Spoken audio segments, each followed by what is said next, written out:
Hi, welcome to Guardwell Defense. I'm Rob. So today I'm going to give a short review about something that I know absolutely close to nothing about. And I'm talking about a reloading press. So a few months ago, when the world was going crazy and there was still no ammunition to be had anywhere, the genius here got the great idea about, hey, if I get a press, then I can make my own ammunition. I don't have to worry about clawing my way through the crowds at the gun store to get 9mm or 223.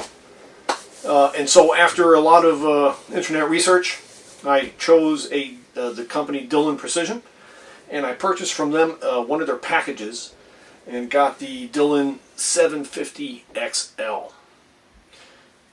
Now, so this review is going to be from a guy who knows nothing about reloading, and it's really meant for perhaps the first time reloader if you're considering jumping into this the way I did. So, a couple of things. I went with the package, and I like Dillon.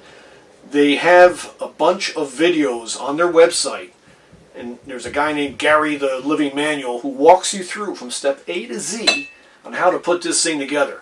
So not only do I have no experience reloading, but I'm really bad at mechanical, putting things together and that kind of stuff. I'm a really lousy guy to have around the house when it comes to fixing stuff up, if you ask my wife. So I bought it online. It came fine.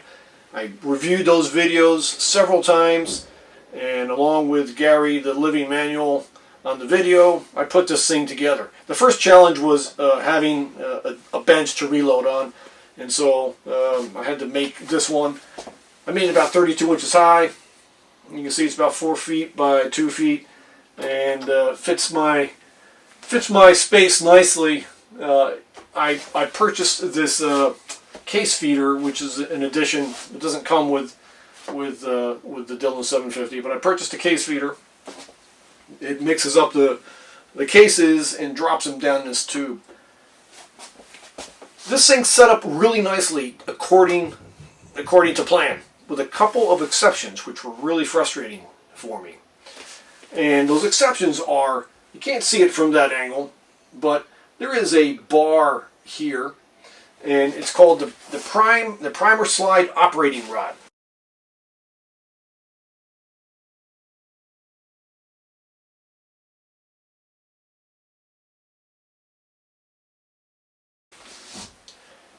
That bar is bent in a certain way, and every time I was pulling the handle, that bar would get stuck on the primer slide, which is this thing here, this little wheel there.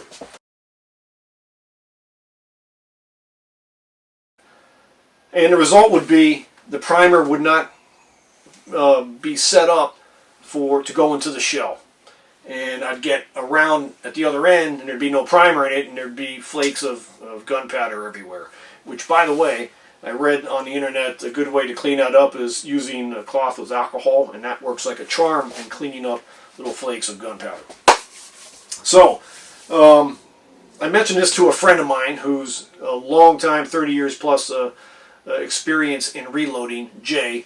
And if you're going to get into something like this, chances are you know people who do it, and go find yourself a mentor, because everybody needs a Jay in their life. Because Jay not only helped me out to set this thing up to get it working, but he also was able to supply me with some primers, which are like gold, because clever me, when I thought I would beat the crowds, what I came to find is finding the components are super hard, and getting small pistol primers is near impossible. I tried selling one of my youngest kids to the guy at the gun store, but he said, sorry, there's nothing I can do. I just don't have any. So they're hard to find online. They're hard to find anywhere. I got on a mailing list at a Green Top, and I got an email that morning that they had it was like one box per 2 boxes per customer. Drove up an hour to get it so I could get a couple hundred primers. But thanks to Jay, I now have lots of primers, so I'm good to go there. All right, so I had a couple of issues, and I talked about the one.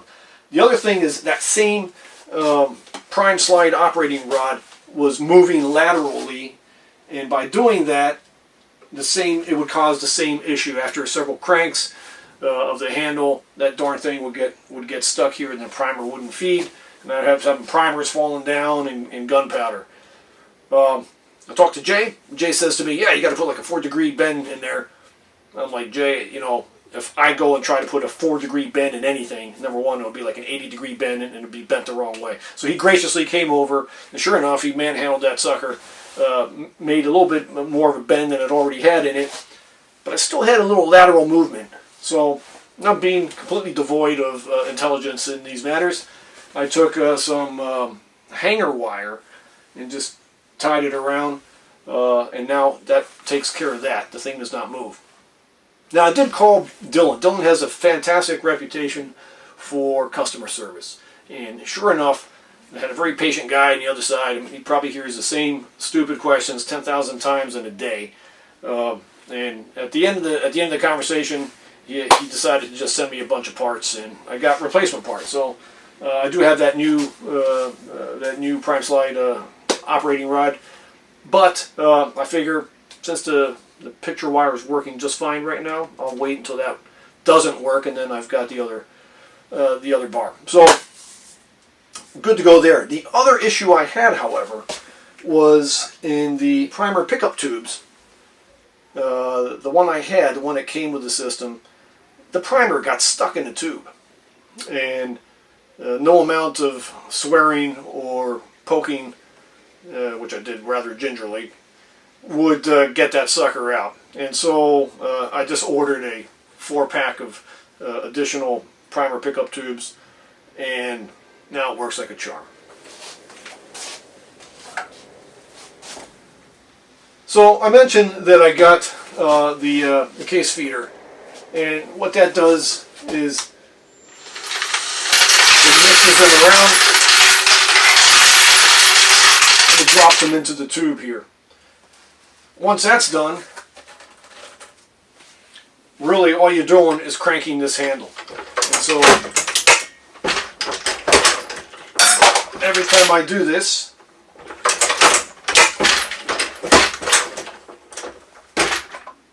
I am creating a bullet.